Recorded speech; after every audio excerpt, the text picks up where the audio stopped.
స్వర్ణాస్ చిట్టిపట్టి ప్రపంచం. ఈరోజు మనం కథ చెప్పుకుందాం.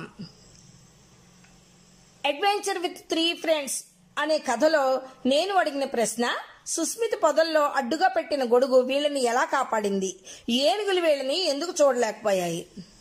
దానికి సరైన సమాధానం, ఆ గొడుగు గ్రీన్ కలర్ లో ఉండడం వల్ల ఆ బుషెస్ లో కలిసిపోయాయి, అందువల్ల ఏనుగులు వీళ్ళని చూడలేకపోయాయి. దీనికి సరైన సమాధానం చెప్పిన వాళ్ళు ఒకళ్ళు, వాళ్ళ పేరు యోషిత. Congrats winner. ఇక ఈ రోజు కథ.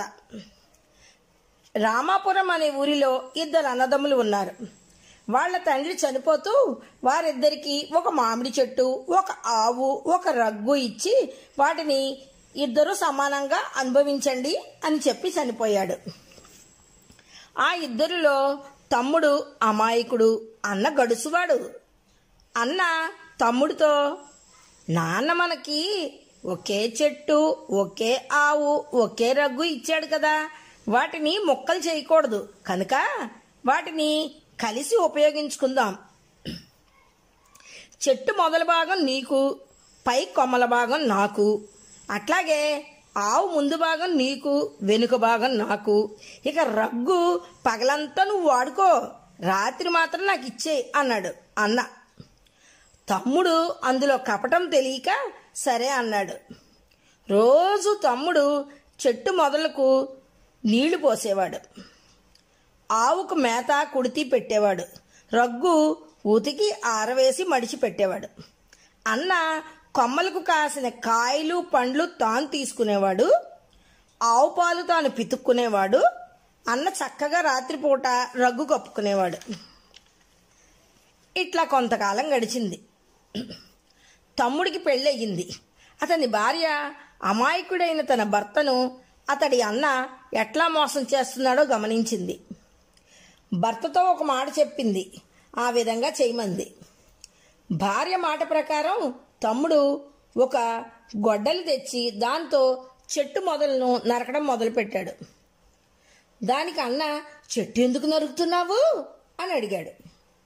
చెట్టు మొదలు నాది కదా, నా ఇష్టం అన్నాడు తమ్ముడు.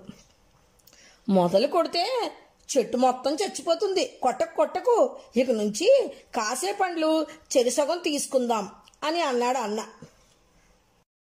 అన్న పాలు పితికే వేళకు తమ్ముడు ఆవుకు మేత వేయకపోగా ఒక కర్ర తీసుకొని దాని మొహం మీద కొట్టసాగాడు.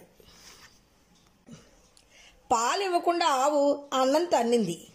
అదేమిటి అని అన్న అడిగితే, ఆవు ముందు భాగం నాది కదా, నా ఇష్టం అని బదులు చెప్పాడు. అన్న, ఇక మీదట ఇద్దరము ఆవుని మేపుదాం, పాలు సమానంగా పంచుకుందాం అన్నాడు. ఆ మర్నాడు తమ్ముడు రగ్గుని పగటిపూట నీటిలో తడిపి ఆ తడి రగ్గుని సాయంత్రం అన్నకిచ్చాడు. అన్న దాన్ని ఉపయోగించుకోలేకపోయాడు. దాంతో అన్నకి బుద్ధి వచ్చి తన తప్పును తెలుసుకొని తమ్ముడిని బతిమలాడుకున్నాడు. ఆ తర్వాత అన్నదమ్ములిద్దరూ సమానంగా అన్నిటినీ అనుభవిస్తూ హాయిగా సుఖంగా జీవించసాగారు. ఈరోజు మన చిట్కా.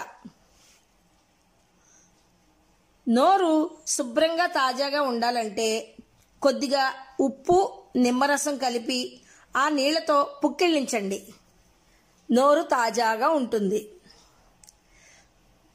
నా వీడియో కనుక మీకు నచ్చినట్లయితే లైక్ చేయండి, షేర్ చేయండి, సబ్స్క్రైబ్ చేయండి, పక్కనున్న బెల్ ఐకాన్ని ప్రెస్ చేయండి. Thank you.